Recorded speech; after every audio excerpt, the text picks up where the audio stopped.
Akello Witherspoon is a Ram now, and I'm going to tell you why I'm so thrilled about it. Before we get into it, be sure to like, subscribe, and comment, and let's dive into it. So Akello Witherspoon, 28-year-old corner, was cut by the Steelers earlier this year. And last year, let's just be honest, let's get out of the way. I'm throwing last year's production away just entirely. This is somebody that was drafted in 2017 out of Colorado, who I did like coming out of the draft. Had that length, had that speed combination, impressive 6'3", 4'4" speed. Was drafted 66th overall in the third round by the San Francisco 49ers. He had a hard time kind of figuring things out early on. And it's one of the toughest positions to play in the sport because as a rookie coming in, you have to go up against some incredible athletes that can stop on a dime. And if you're not ready and you're thrown into the fire, you really look bad. And so I think that's really what happened. But he didn't totally lose his confidence because Akello Witherspoon is a very good cornerback. And yes, I said very good. When you look at the 2019 season, his last year with the 49ers, he was 80th overall for PFF.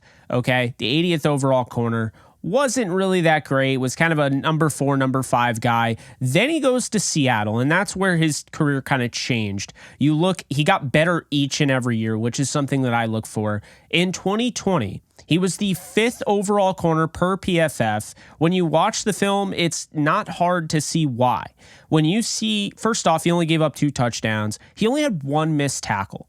So I look at this guy, he was just willing to get better. He had this work ethic about him. And then for whatever reason, after having a great season for the Seahawks, they let him go. They let him go. He goes to the Steelers, right? And he goes to the Steelers. And like for me, I'll never understand why they got rid of him. But he goes to the Steelers in 2021. He's the 17th overall corner according to PFF. 4th in targeted passer rating. So his passer rating was below. Quarterbacks had a below 50 passer rating when targeting Witherspoon. So that's something to keep in mind. He only gave up 1 touchdown, had 3 interceptions. What are you getting with this guy? Well, you're getting somebody that is going to specifically be a boundary corner.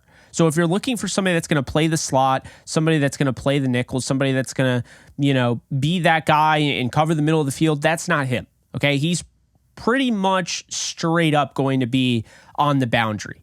Okay? So that's one thing. I just want to make that very clear. This past year, he struggled. He had 4 games in which he played in, did not do well, had a hamstring injury, and then he's placed on IR, and that's the end of his time with the Steelers. What I look at when I'm evaluating a player like, him is what have you done the last 3 years? Okay. There are certain positions you can't necessarily do this to. I think corner you can. Okay. We've seen guys come back from the gallows. And I think Witherspoon showing you what he could do in 2020 and 2021, having the willingness to tackle, although I will say his tackling ability kind of dropped off a little bit in 2021. But I think he's really gotten better each year. And I think 2022 is one of those seasons where there's nothing that seems to go right. That hamstring injury was not healing well. And I would argue that those 4 games, the struggling might have been due to the hamstring. And eventually it was just too much. So say what you will, but I mean, this guy's worked hard. He's continued to get better each year. That is something that I definitely look at. And when I look at, a boundary corner that has that 6'2", 6'3" frame, he's not built like a Jalen Ramsey. He's not really filled out. He's more kind of a slender build, but he definitely can play on the outside. He's got good timing, hand-eye coordination, things along that nature where you could put him on a receiver, and for the most part, he's going to do his job. He also knows how to use that frame to his advantage. So here's where I'm at. I don't know what happened, as far as the injury. Maybe there's more to it than that. But the Steelers did end up cutting him. And I think before you immediately say the Steelers cut him, I don't think he's that good. And if you bring up the 49ers, Akello Witherspoon, which isn't even the same player at this point in his career, I'll just say this. The Steelers signed Patrick Peterson, who's coming off another great season. They drafted Joey Porter Jr. They drafted Corey Trice. They trust Levi Wallace. And at the end of the day, when Witherspoon went down, other guys stepped up. James Pierre is one of them. So they moved on. It's totally normal. It doesn't make him a bad player. Teams do this all the time. We saw, Demarcus Robinson became available. We saw Tyler Johnson. We saw Sony Michel. Okay. The Rams have a method to their madness right now. So let's just talk about Akello real quick. I think he starts day one. I do. I believe he starts day one. He's the best corner on the Rams outside of, I would say, Jacoby Durant. I think Durant has the potential to be a really, really good corner. We're talking Pro Bowl level. And I've said that. I think he's a secret superstar in waiting. But what does this move mean?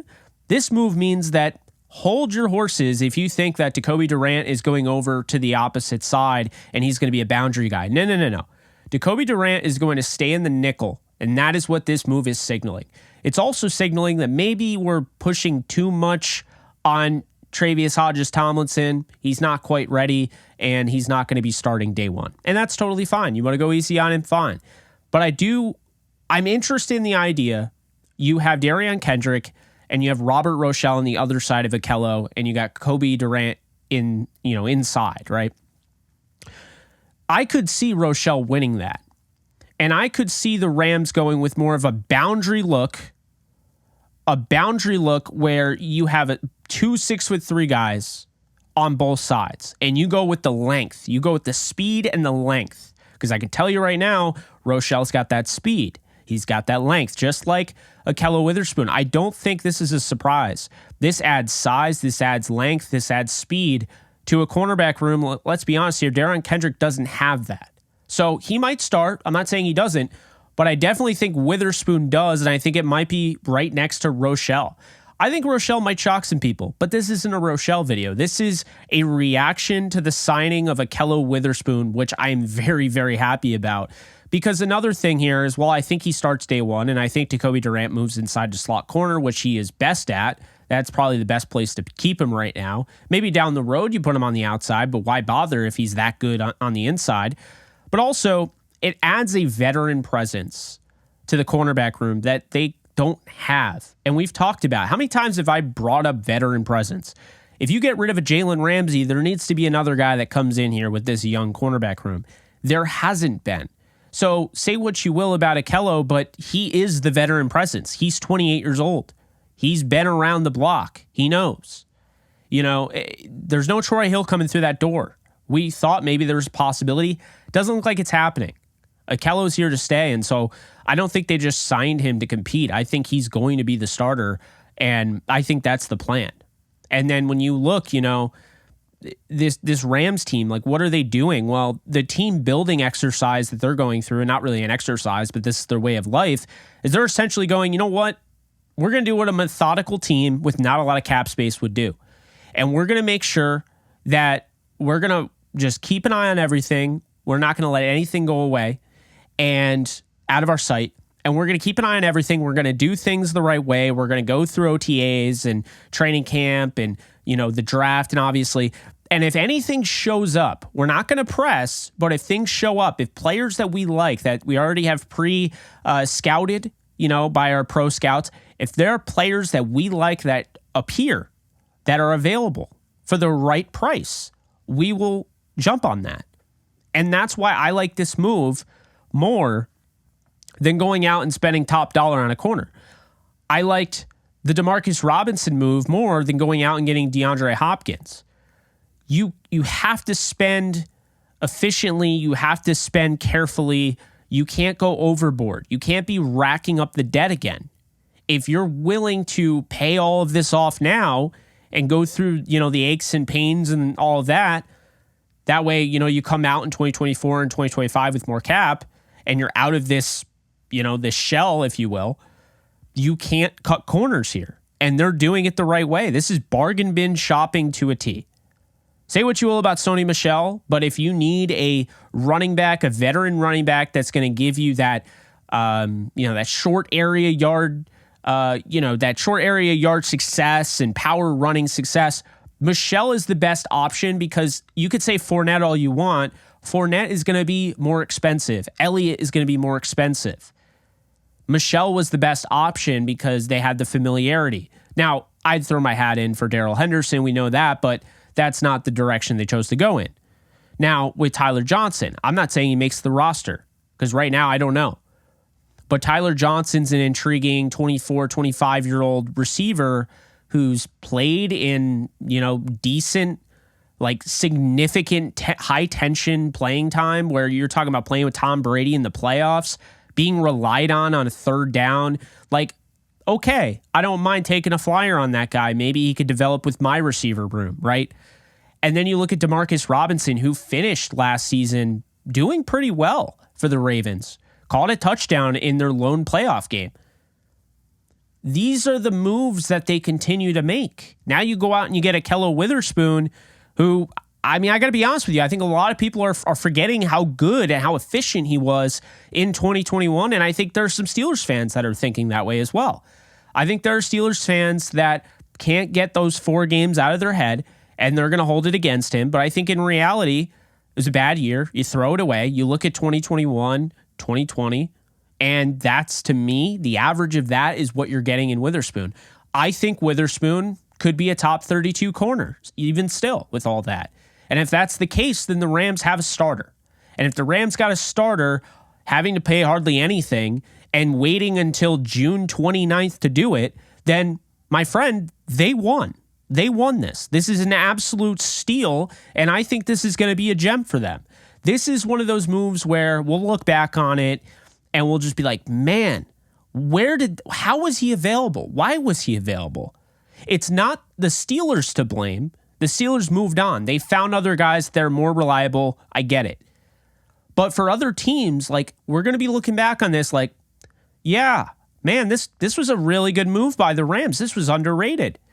Or maybe it wasn't because I'm pounding the table for it. But look, the way I see it, this is exactly how you operate when you don't have a lot of cap space. They're not going crazy. They're not going to bankrupt themselves. Akello Witherspoon, Sony Michel, Demarcus Robinson, I'm feeling good about the direction they're going in. They're trying to they're trying to round out the rest of their roster that they already feel somewhat confident in with some talent that they know can play in this league and some veteran talent. And another thing I'll add is there's another opportunity. If they wanted to do this for the offensive line, Dalton Reisner is sitting out there on a platter.